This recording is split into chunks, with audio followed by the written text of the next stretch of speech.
All right, you guys, let's just go over how to do the double exposure project. So we're gonna make a new canvas. Let's call it double expo 1. And it's gonna be in inches. And make sure it's 12 height and 12 width, resolution 300, and background white. All right, you're gonna hit create. I'm gonna upload the 2 images that I need.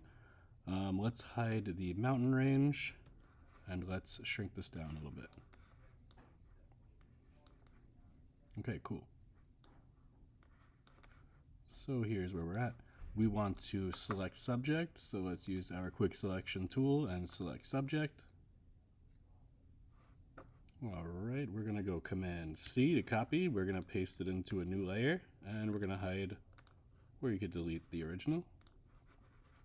All right, you guys want to delete all this extra stuff. So what you're going to use is the eraser tool right here.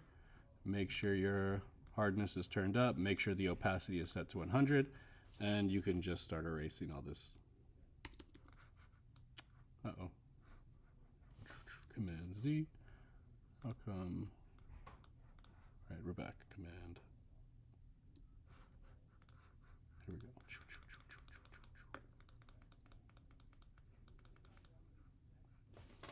Shrink this down a little bit.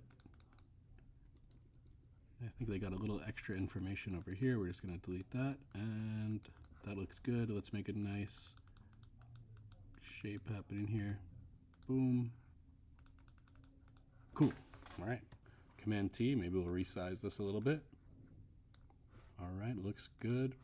Remember, guys, if your image is still colorful, you have to desaturate. So if this image was colorful, I'll just make sure this layer is selected. Go to Image, Adjustments, Desaturate. All right, I already desaturated this a little earlier on. That's just to make everything black and white. We're going to introduce our background image. Let's shrink it down, make sure it covers the entire face.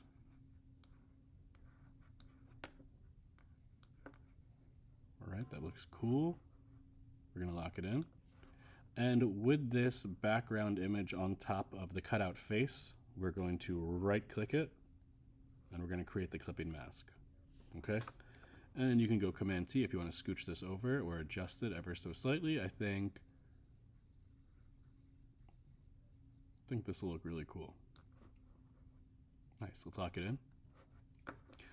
So you did your clipping mask. Now you must turn this into a layer mask, all stuff we've done before. So make sure your background layer is selected and you're gonna go right over here. Remember, layer mask, boom.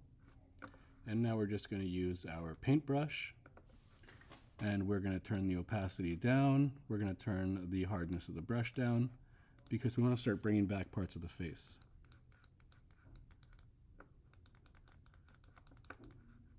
You know, I'm just painting over like key features on the face, probably like eyes, nose, mouth we'll bring back. If you want like a really nice clean blend happening, you can make your cursor really large like this.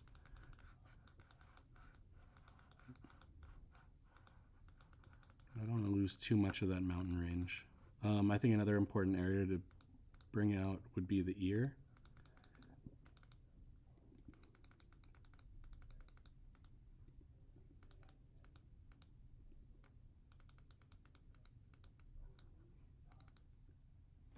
Remember, if you wanted to bring parts back, you could hit X or hit this little switch over here. And you could then paint with white to bring parts of the background back. Like if you want this mountain range to be a little bit more crisp. If you want it to be a little bit more crisp over here, that's fine.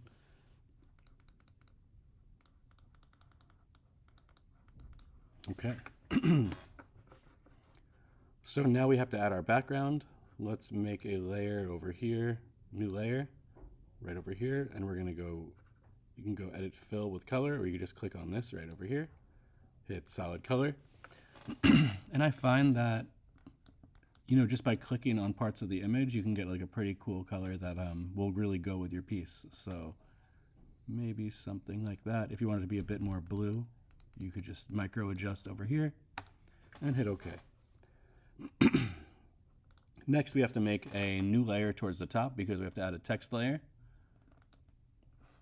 All right, you can get your text tool right here.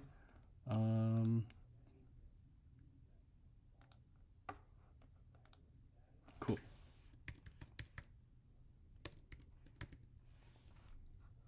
All right, lock it in. You can just go Command T and you could shrink this down. Something like that. Maybe you want to change the color of the font. You can double click the T and now all your font is selected.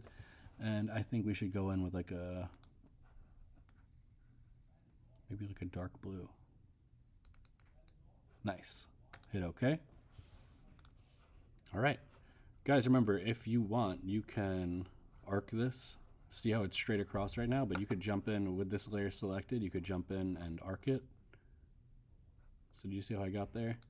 I clicked on this little tool right over here. It looks like a T with a little frowny face underneath it.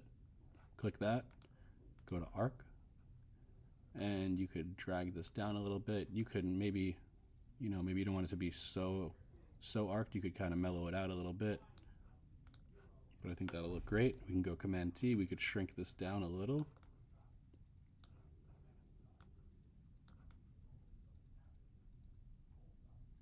All right. And remember, guys, you have to jump in with an effect. You could either make like the head glow, or you can add a drop shadow under the font. So let's add an effect. So remember, with your text layer selected, hit FX right here.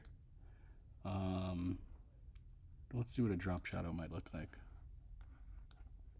We could change the angle of our drop shadow.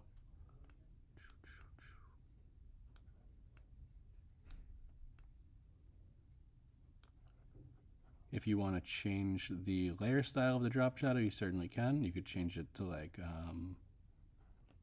maybe overlay might look good. No, overlay is bad. Let's just go normal style. But if you wanted to change the color of that drop shadow, you certainly could. What would a white look like? Pretty cool. Hit OK. Hit OK. All right, guys, so you have your overlay portrait, you have your text, and you have your effect. All right. If you wanted to add an effect to the person, just click on the cutout image of the person, go to effects. Maybe you want to add an outer glow. Scooch this off to the side, turn the noise down, turn the opacity down, and just adjust it to what you think looks best. Okay. And if you wanted to move like this person down a little bit, all you have to do is click on your person, hold shift, click on your background.